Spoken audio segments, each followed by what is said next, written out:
বাজেটে সরকারি কর্মচারীদের জন্য বিশেষ সুবিধার পরিমাণ বৃদ্ধির প্রস্তাব। তো দর্শক দেখতে পাচ্ছেন যে কালের কণ্ঠ পত্রিকায় এই প্রতিবেদনটি এসেছে যা সরকারি চাকরিজীবীদের জন্য খুবই গুরুত্বপূর্ণ হতে চলেছে।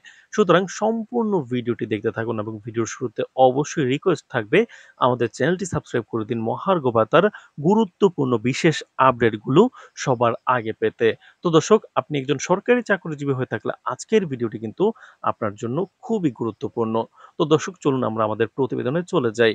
২০২৫-২৬ অর্থ বছরের প্রস্তাবিত বাজেটে সরকারি কর্মচারীদের জন্য বিশেষ সুবিধার পরিমাণ বৃদ্ধির প্রস্তাব করেছেন অন্তর্বর্তী সরকারের অর্থ উপদেষ্টা সালাউদ্দিন আহমেদ। ২ জুন বিকেল ৩টায় বাংলাদেশ টেলিভিশনে অর্থ উপদেষ্টার বাজেটের বক্তব্য সম্প্রচার শুরু হয়েছে। এটি অন্তর্বর্তী সরকারের প্রথম ও দেশের ইতিহাসের ৫৪তম বাজেট। তো দর্শক, ২০২৫-২৬ অর্থ বছরের প্রস্তাবিত বাজেট ঘোষণার সময় অর্থ উপদেষ্টা বলেন, আগামী ২০২৫-২৬ অর্থ বছরের জন্য মোট ৭,৯০,০০০ কোটি টাকা ব্যয়ের প্রস্তাব করছি, যা জিডিপির ১২.৭%।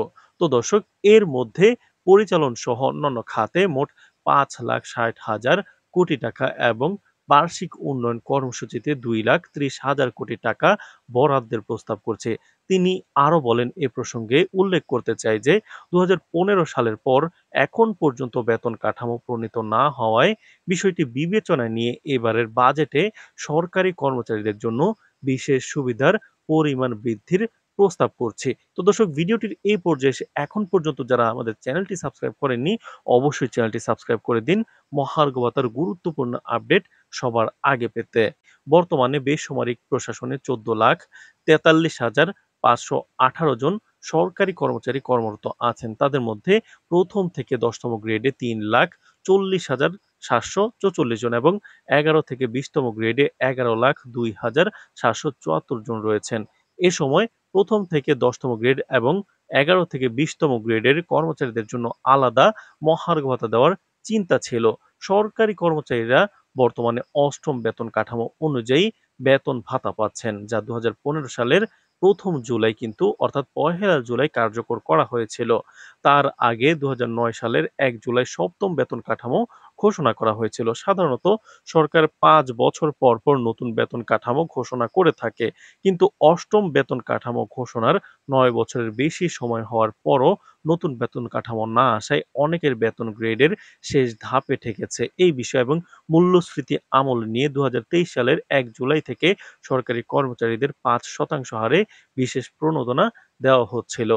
তো ভিডিওটির এই পর্যায়ে এসে এখন পর্যন্ত যারা আমাদের চ্যানেলটি সাবস্ক্রাইব করেননি, অবশ্যই চ্যানেলটি সাবস্ক্রাইব করে দিন মহার্ঘ ভাতার গুরুত্বপূর্ণ আপডেট সবার আগে পেতে।